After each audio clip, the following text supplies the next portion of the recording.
Assalamualaikum warahmatullahi wabarakatuh. Selamat pagi, salam sejahtera bagi kita semua. Di sini saya akan mempresentasikan dari mata kuliah pengantar pariwisata tentang Understanding Tourism Loyalty, Horizontal vs Destination Loyalty. Sebelumnya, saya di sini bernama Jundi Azim Izaudin, NIM 152 1900094, kelas C pengantar pariwisata.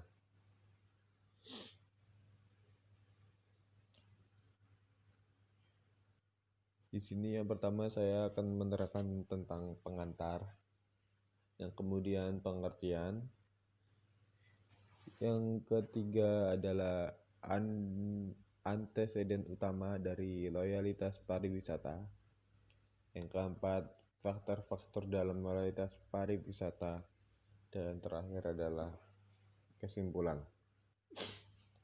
Baik, yang pertama yaitu pengantar. Sangat diakui bahwa pariwisata merupakan salah satu industri kecil dalam perekonomian bangsa dan ekonomi masyarakat lokal.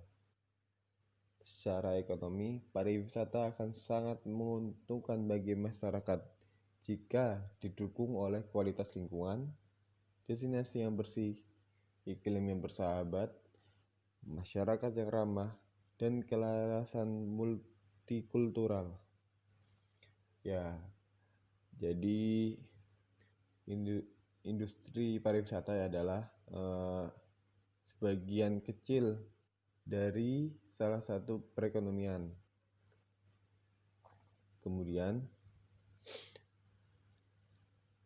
akan tetapi tidak jarang di antara destinasi mengalami kesulitan dalam mempertahankan posisinya sebagai tujuan wisata pilihan.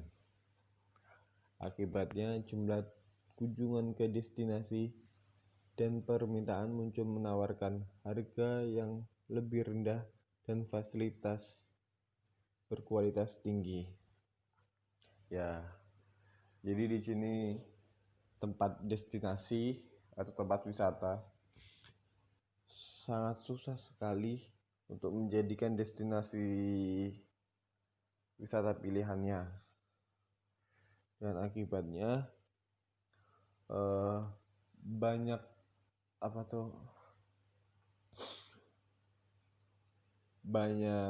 fasilitas destinasi yang menawarkan dengan harga yang lebih rendah gitu loh, namun berkualitas sangat tinggi ya, karena kan pengunjung yang datang ke tempat destinasi kurang banyak gitu. Kemudian dalam kondisi seperti inilah para pengelola menyadari pentingnya meningkatkan pemahaman faktor loyalitas pariwisata sebagai informasi yang sangat berharga bagi berkelanjutan usaha pariwisata. Keberlanjutan destinasi bergantung pada banyak tidaknya kunjungan yang berulang, karena dari segi biaya jauh lebih murah dibandingkan menarik wisatawan baru. Hubungan yang kuat antara loyalitas pariwisata dan profitabilitas adalah realitas penting yang dalam berkelanjutan bisnis usaha dari pariwisata. Ya, jadi dalam kondisi seperti inilah, seperti corona kayak gini, pemilik destinasi atau pemilik tempat wisata perlu melakukan perubahan dari segi fasilitas untuk bisa berkelanjutan dalam usaha pariwisata. Kemudian seperti fasilitas dengan harga yang sangat terjangkau atau lebih murah daripada lainnya gitu, agar bisa lebih menarik dari wisatawan yang sudah pernah berkunjung ke situ. Kemudian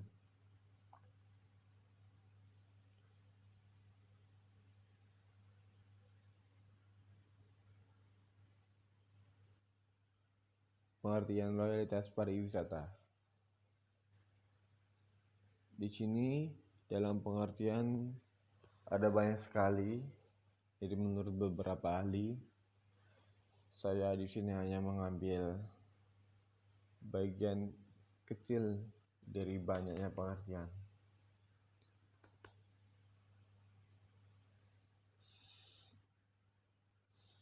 Pengertian pertama, loyalitas secara harfiah diartikan sebagai kesetiaan, yaitu kesetiaan seseorang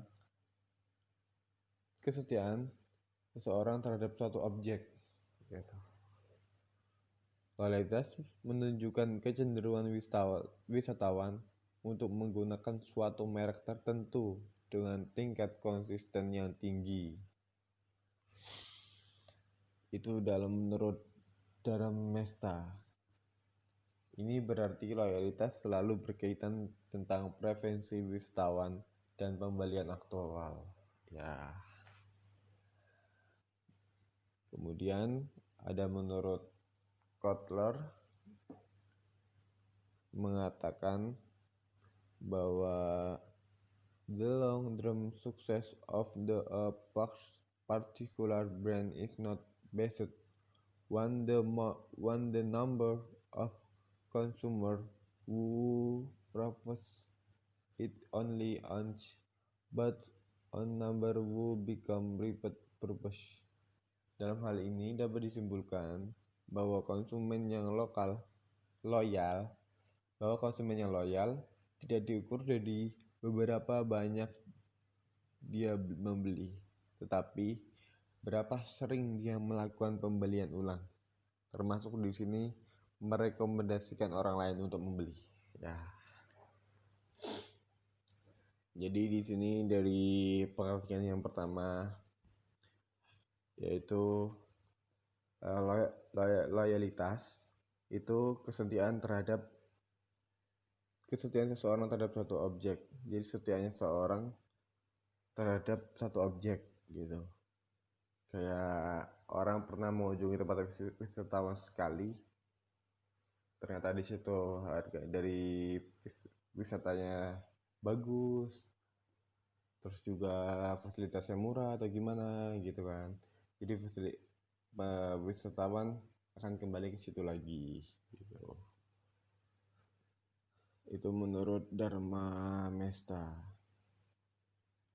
yang berarti loyalitas selalu dikaitkan dengan preferensi wisatawan dan pembelian lokal.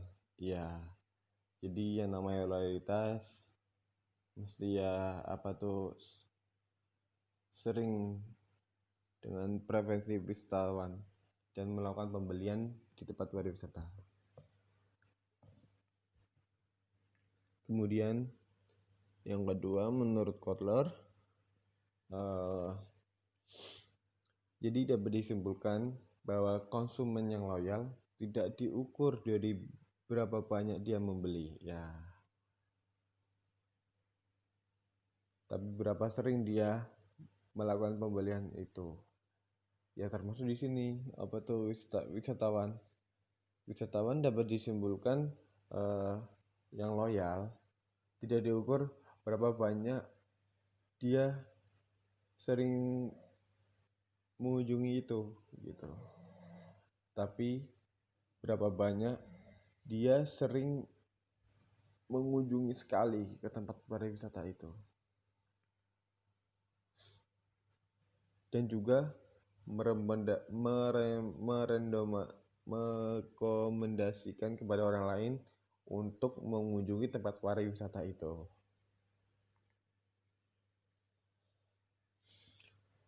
Kemudian adalah loyalitas adalah komitmen yang mendalam untuk membeli produk atau layanan lagi di masa depan, yang menyebabkan pengulangan merek yang sama, meskipun ada pengaruh situasional dan upaya pemasaran yang berpotensi pemicu perubahan perilaku.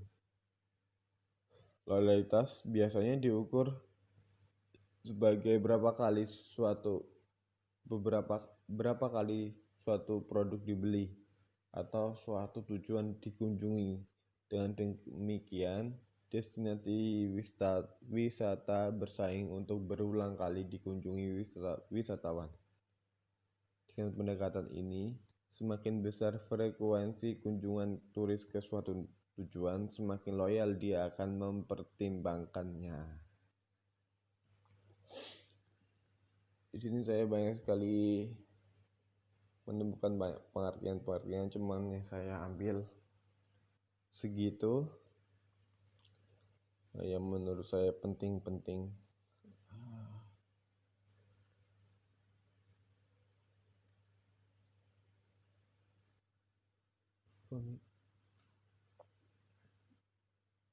Jadi loyalitas adalah komitmen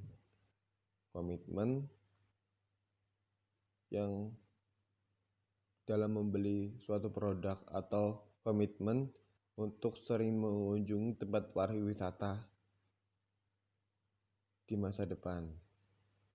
Kemudian meskipun ada pengaruh situasional seperti corona yang sekarang ini, atau upaya pemasaran yang berpotensi sebagai perubahan perilaku, jadi pemasarannya yang sangat bagus untuk tempat wisata yang menarik gitu.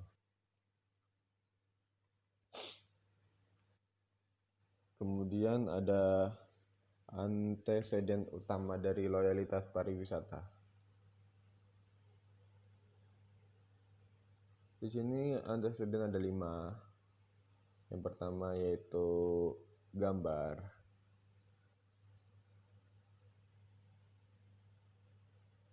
Dari gambar mengacu pada keyakinan dan informasi yang disimpan wisatawan tentang atribut suatu destinasi. Sedangkan komponen afektif diwakili oleh perasaan atau tanggapan emosional terhadap berbagai karakteristik tempat. Ya. Sebentar, saya akan menambahkan.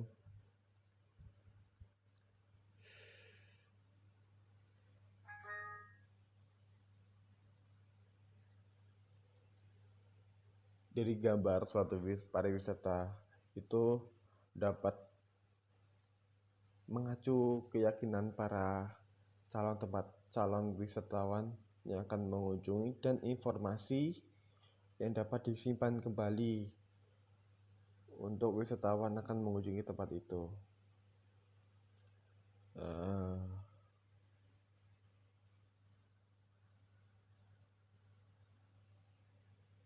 Hal ini akan menimbulkan perasaan atau tanggapan emosional terhadap karakteristik tempat.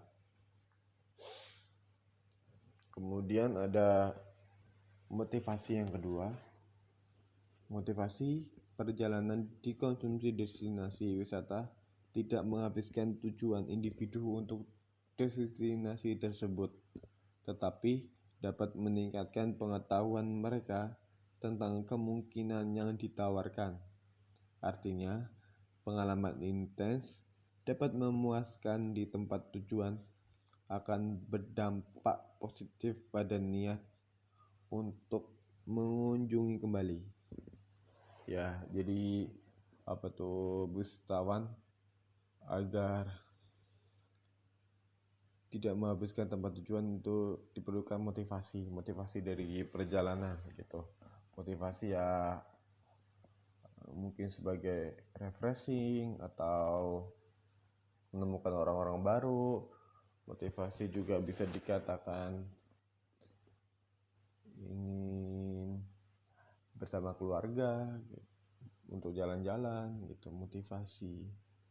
sebenarnya motivasi untuk perjalanan sangat banyak gitu.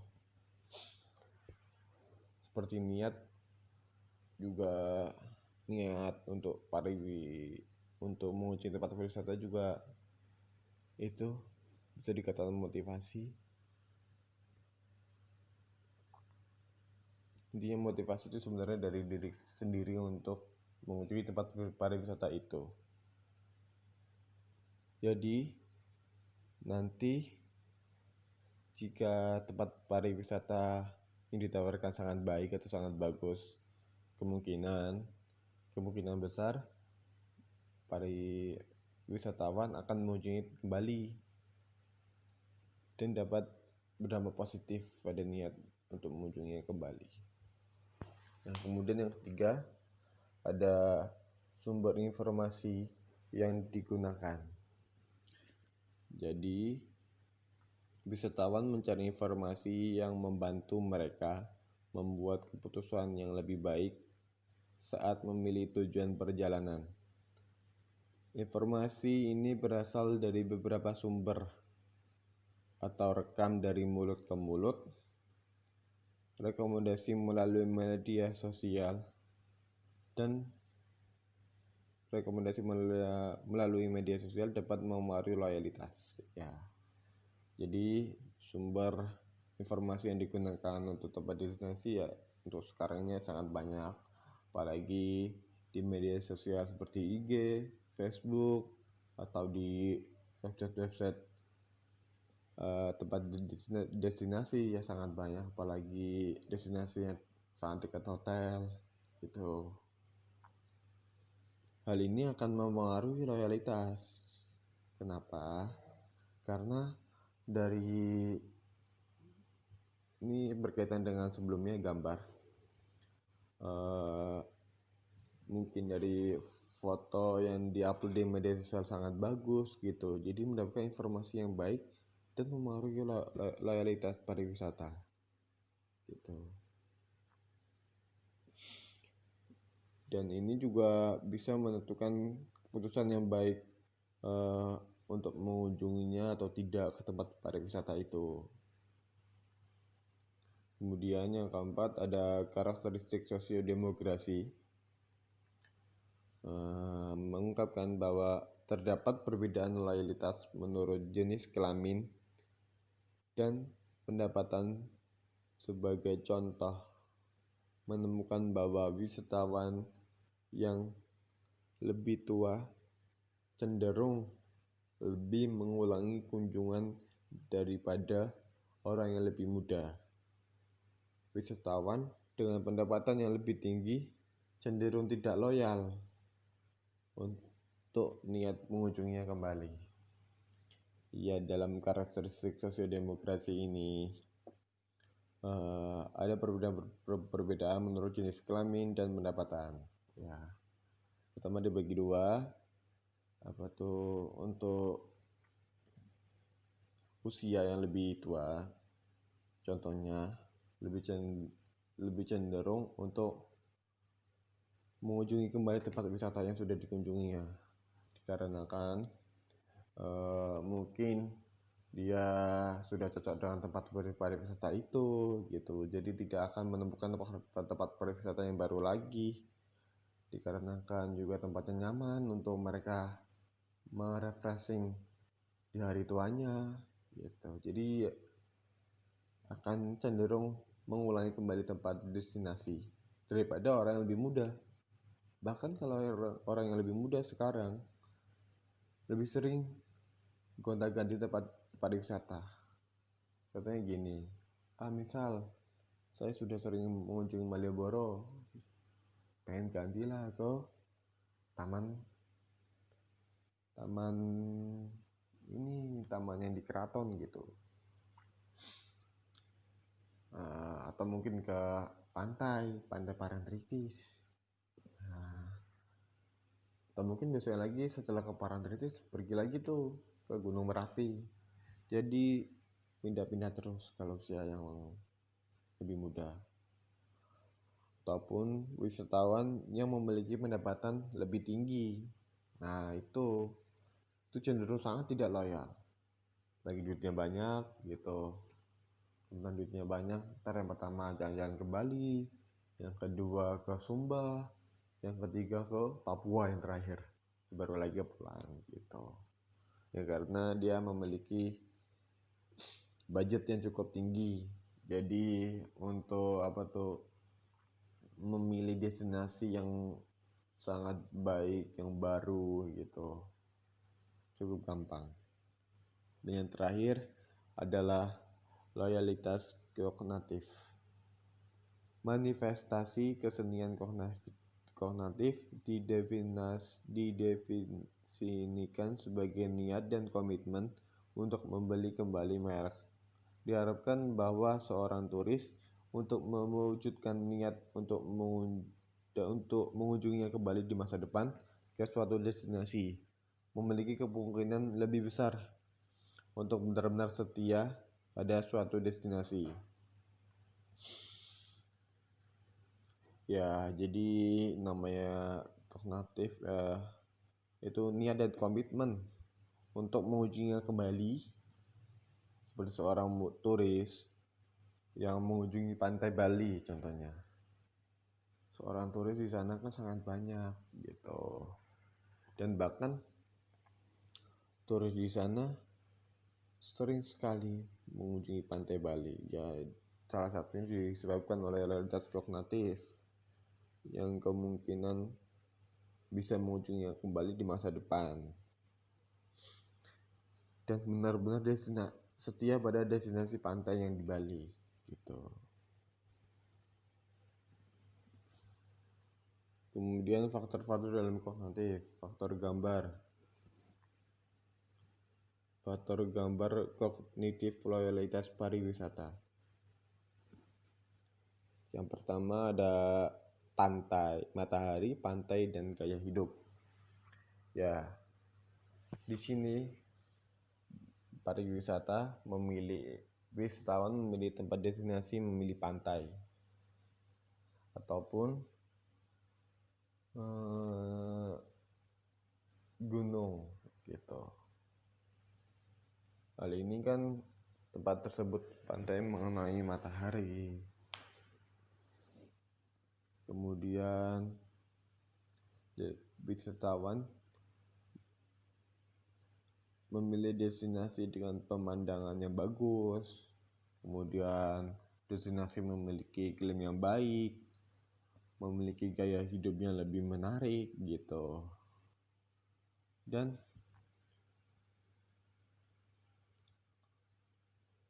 ya, jadi ya namanya wisatawan ya sebelum mengunjungi ya mesti memilih pemandangan yang cukup baik untuk tempat wisatanya akan dikunjunginya gitu. Memulai di sana, jadi tempat pariwisata iklim yang cukup baik gitu, tidak dingin sekali, tidak panas sekali gitu, tidak sedang dalam bencana alam gitu, dan memiliki gaya hidup yang lebih menarik.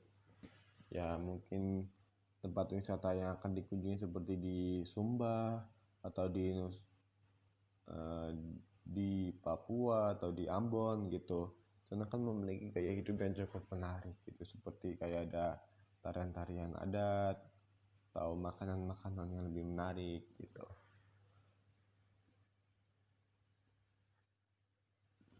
Kemudian ada hiburan, turis, dan infrastruktur umum.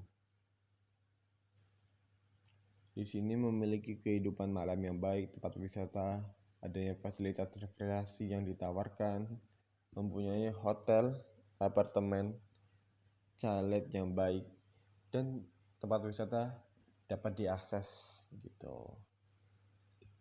Ini tempat destinasi dalam bermalam, malam yang cukup baik gitu, tidak sangat dingin, tidak sangat panas.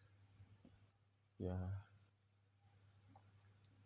Kemudian adanya fasilitas rekreasi yang sangat banyak gitu. Seperti kalau di pantai itu ada ini yang kapal-kapal, pengunjung dinaikkan kapal, kemudian naik motor air, kemudian ada diving atau nyelam bareng, itu nyelam. Dan kemudian tempat pariwisata memiliki hotel atau apartemen atau lodgement atau tempat penginapan yang lainnya. Yang terakhir, tempat wisata dapat diakses. Ya, bagaimana kalau tempat wisata tidak dapat diakses? Ya, kita sebaiknya pindah ke tempat wisatawan yang lainnya yang sangat dapat diakses. Gitu. Kemudian faktor lingkungan dan sosial. Ya, sini terdapat tempat wisata yang memiliki tempat destinasi yang bersih, kemudian tujuan murah untuk liburan, ya. Dan terakhir, menawarkan tingkat keamanan yang luar biasa. Ya, bagaimana jika tempat destinasi yang kotor gitu? Bahkan cenderung wisatawan akan memilih tempat destinasi yang lainnya dibandingkan tempat destinasi itu gitu. Kemudian tempat destinasi memiliki tarif yang sangat murah dibandingkan tempat destinasi yang lainnya.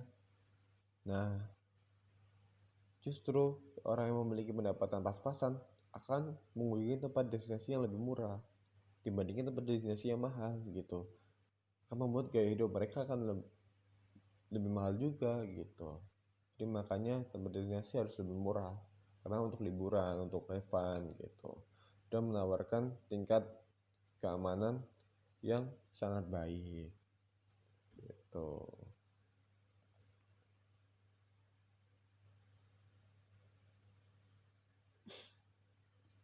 Kemudian faktor citra afektif loyalitas pariwisata. Citra afektif ini merangkum variabel yang digunakan untuk menjelaskan dari 70,3% dari varians. Faktor pertama yang disebut gaya hidup sehat, otentik, dan berkelanjutan. Sedangkan faktor kedua mencakup emosional dari tujuan. Dari dua dimensi ini, citra afektif yang ditemukan sejalan dengan dua faktor. Faktor pertama, gairah dan kesenangan, sesuai dengan gaya hidup sehat, otentik, dan berkelanjutan. Juga menemukan faktor independen lainnya yaitu faktor penarik, tempat hiburan atau komersial. Jadi faktor ini mungkin dianggap spesifik untuk konteks lingkungan destinasi.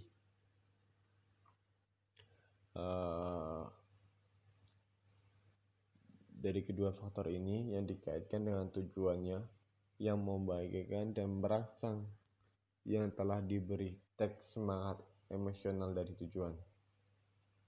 Jadi yang menyatakan bahwa perspektif afektif dapat dibedakan antara ketulusan, kegembiraan, dan keramahan.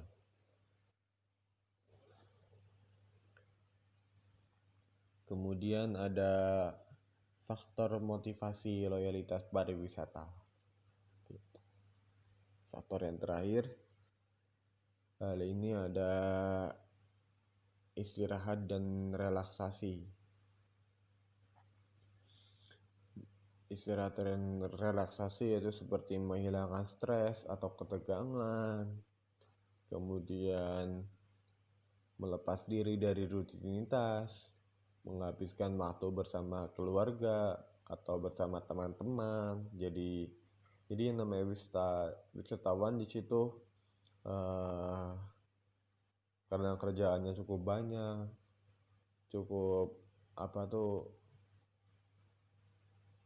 banyak, dan juga kegiatan-kegiatan lainnya padat gitu. Jadi untuk merelakskan otak biar tidak stres, makanya peserta mengunjungi tempat wisata.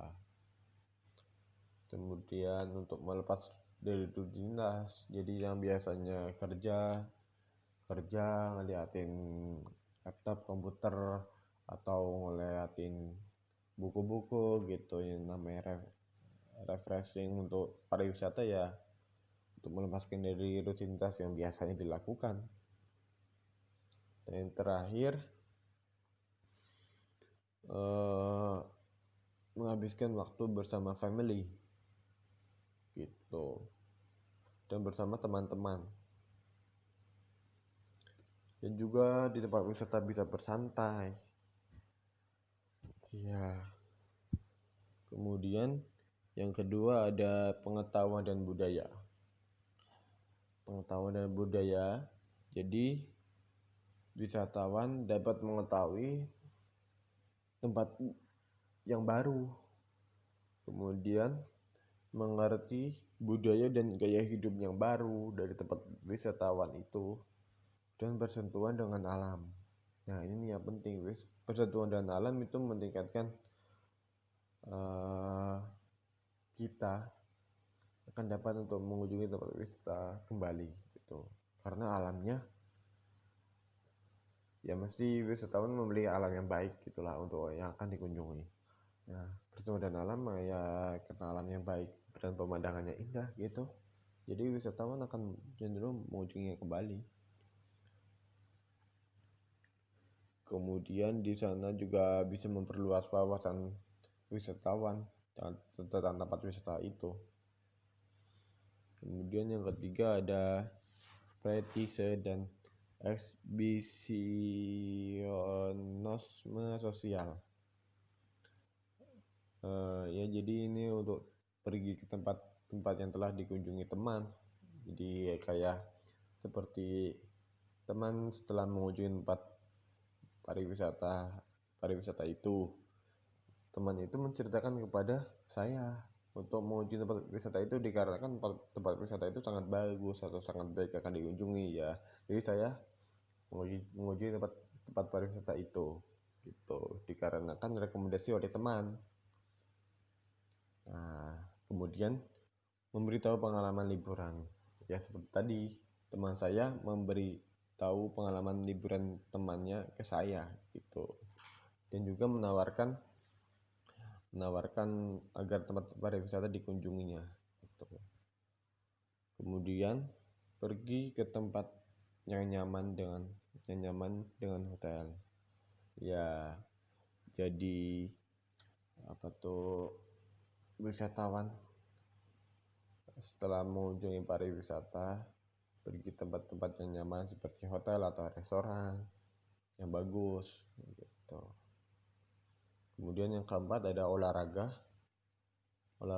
ya, para wisatawan melakukan olahraga air ya, seperti berenang atau menyelam gitu, itu kan juga bisa disebut olahraga. Kemudian wisatawan melakukan rekreasi dari olahraga bermain golf ya. Jadi setelah tempat pariwisata sana ada golf ya, sambil bermain golf gitu. Kemudian yang kelima ada hiburan. Wisatawan mencari petualangan dan kesenangan. Ya namanya kita mau ke tempat destinasi gitu, ke gunung misalkan. Ya kita kan di sana juga dalam bentuk petualangan, dan juga di sana dalam mendaki ke gunungnya ya sambil senang-senang gitu, tidak sambil marah-marah, tidak sambil sakit atau apa gitu, lebih bagusnya sambil senang. Kemudian di sana melakukan hal-hal yang menarik gitu. Kemudian yang terakhir adalah bertemu orang yang baru. Ya di sini wisatawan di tempat pariwisata semuanya pasti akan mendapatkan orang yang baru, dan juga bergaul dengan orang yang lain gitu. Seperti ini bergaul ke orang-orang tempat berasal dari situ gitu, pengunjung penduduk situ gitu. Nah, kemudian adalah yang terakhir yaitu kesimpulan. Kesimpulan di sini semuanya sudah tahu tentang pengantar-pengantar loyalitas pariwisata, sebut gambaran-gambaran besar yang tentang loyalitas gitu. Kemudian juga pengertian tentang pariwisata, tentang loyalitas pariwisata juga gitu. Pengertian juga ada banyak gitu.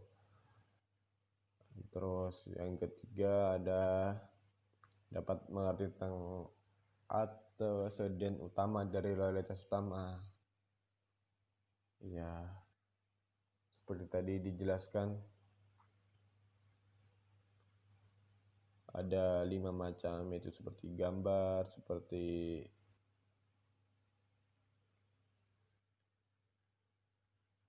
gambar, motivasi, terus kemudiannya ada sumbernya, informasi digunakan ya dari beberapa media sosial, mulut ke mulut.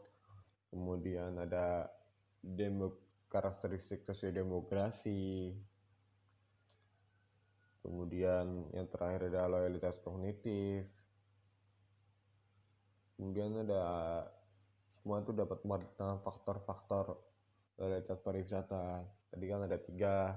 Yang pertama faktor gambar kognitif, yang kedua faktor citra afektif, yang terakhir adalah faktor motivasi loyalitas. Ya, ini sangat banyak juga yang dapat dijelaskan.